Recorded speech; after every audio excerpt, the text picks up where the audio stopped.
বেহালার শখের বাজার মোড়ে বিজেপির পরিবর্তন সংকল্প সভা ছিল। বিজেপির সভা মঞ্চে আগুন লাগানোর অভিযোগ।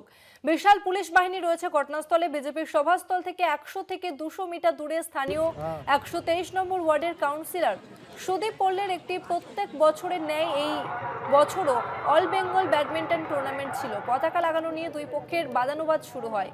বেহালা পূর্বে তৃণমূল বিধায়ক রত্না চট্টোপাধ্যায় অভিযোগ করেন যে সভা চলাকালীন সভা থেকে বেশ কিছু মানুষ টুর্নামেন্টের মাঠে বিজেপির পতাকা নিয়ে ঢুকে সেখানকার উদ্যোক্তাদের ধাক্কাধাক্কি দেওয়া শুরু করে। ভাঙচুর করা হয় যাতে ব্যাডমিন্টন টুর্নামেন্ট না হতে পারে। ইচ্ছাকৃতভাবে এই ঘটনা ঘটানো হয়েছে। পাল্টা বিজেপির অভিযোগ, বিপ্লব দেব ভাষণ শেষ হতে একদল এসে সভাস্থল জ্বালিয়ে দেয়।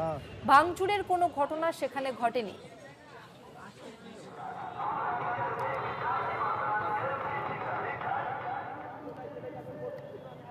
কিছু বিজেপির ছেলে পেলে কারা ছিল যারা প্রত্যক্ষদর্শী বেশি ভালো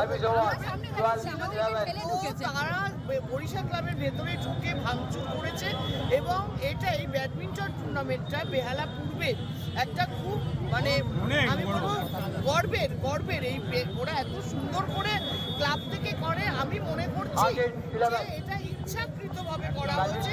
আমাদের সুভাষচন্দ্র বোসকে স্মরণ করে প্রতি বছর 23শে জানুয়ারি ব্যাডমিন্টন টুর্নামেন্ট হয়।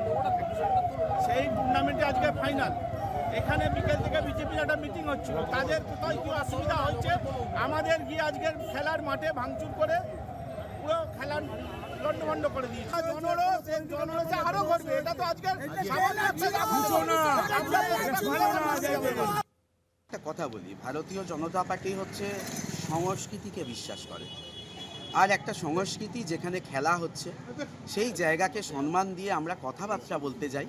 আশা করি আপনারা ওখানে ঘুরে এসেছেন, ওখানকার পরিবেশ এবং তত্ত্বাবধান করে আপনি যদি নাও গিয়ে থাকেন আবার একবার যান, গিয়ে দেখুন ওখানের পরিস্থিতিটা কি আছে।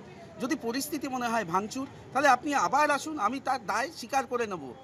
কিন্তু যদি দেখেন না, তাহলে কে মিথ্যা আর কে সঠিক সেটা আপনারা নিজেরাই প্রমাণ পেয়ে যাবেন। এটা যারা করেছে তারা আমাদের চায় না আমরা যে সঠিক কার্যক্রমগুলো করি তাতে বাধা দিতে চায়, এটা আর একবার প্রমাণ করে দিই।